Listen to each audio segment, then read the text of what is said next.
Dneska taký maličký tip krátky, ako poslať koňa na kruh. Veľakrát v podstate to tak troška zanedbáme, že vlastne kôň sa rozchodí a my si nastavujeme lonžku, postavíme sa potom do pozície a začneme koňa lonžovať. Ale veľmi dobre je koňa učiť odísť od vás v podstate z pozície ako keby dve oči, hej.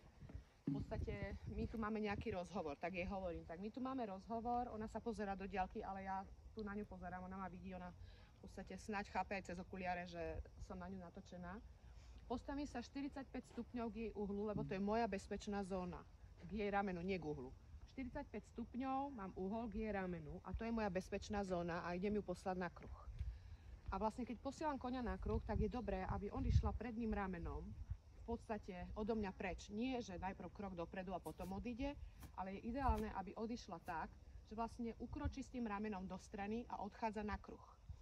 Tým si zabezpečíte v podstate aj takéto postavenie ramena na kruhu, lebo tam veľakrát dochádza potom, že on padá do kruhu, sa nesprávne si sadne na kruh, ako sa hovorí v úvodzovkách. Takže ja ju pošlem klasickými pomôckami, takže ukážem jej smer, pozriem na rameno a začnem točiť vodítko. Keď ona neodchádza, to vodítko približujem k nej, hej?